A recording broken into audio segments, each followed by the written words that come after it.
This is a big screen on a not very big phone, and this is an even bigger screen on a not much bigger phone. It's Galaxy S8. So the Samsung Galaxy S8 comes in two sizes, 5.8 inches and the S8 Plus, which is a 6.2 inch screen.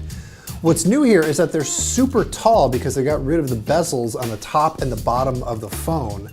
And now the sides are still curved like they are on like the Galaxy S7 Edge.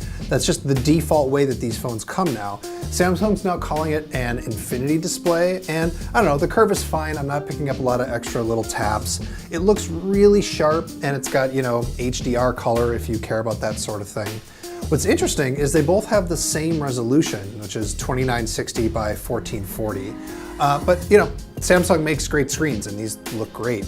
Really, the thing that hits you hardest when you look at the hardware on this phone is that the whole thing just looks and feels really great. The seams are even harder to find than they are on the S7 Edge. The glass just sort of melts into the sides and they don't have a camera bump on the back. This, honestly, it feels like some of the best phone hardware I've ever used. It's way better than, say, the iPhone 7. So getting rid of those bezels on the top and the bottom means they had to make some changes. So you'll notice there's no home button here on the front. It's not on the back either. What there is like a virtual home button.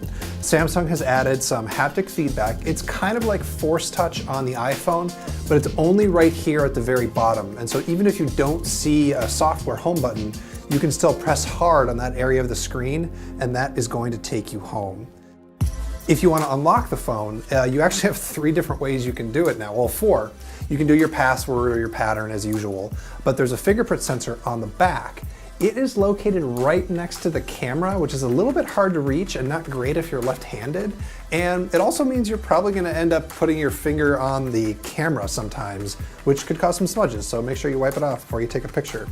There's also iris scanning, which we saw on the Note 7 RIP, which is very secure. And then there's now face scanning. I don't think it's quite as secure as the iris scanning or the fingerprint sensor, but my God, is it fast. Like, look at how fast this thing unlocks. You blink and you miss it. You don't have to wait for it to scan your face at all. It just works. They're a little bit narrower than the Galaxy S7 and the S7 Edge, and they're just a little bit thicker, but not so much that you really notice it. What it means is that they can fit in a 3000 milliamp battery on the S8 and a 3500 one on the S8 Plus.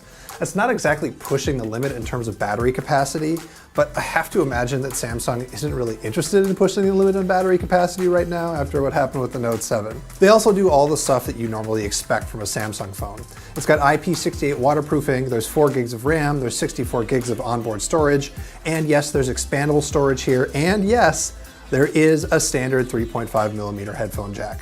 One thing that Samsung didn't change is the camera. On the back, it's still a 12 megapixel sensor, although Samsung says it has improved the image processing software. We really like these cameras on the F7. I imagine they're gonna be just as good, probably a little bit better here on the S8. One thing that is new is the front-facing camera. It's now 8 megapixels and it has autofocus, which is pretty cool. When you're in the camera, you're gonna start to see one of the big things that's new in the S8. It's called Bixby and it's Samsung's intelligent agent. So let me just show you how it works in the camera to start. When you've got the camera app open, you can hit this button and then it'll go into Bixby mode and it's going to auto-detect whatever it sees on the screen. So if I pointed at some flowers, it's going to recognize that they're flowers and show me pictures of more flowers, or maybe let me go buy some flowers.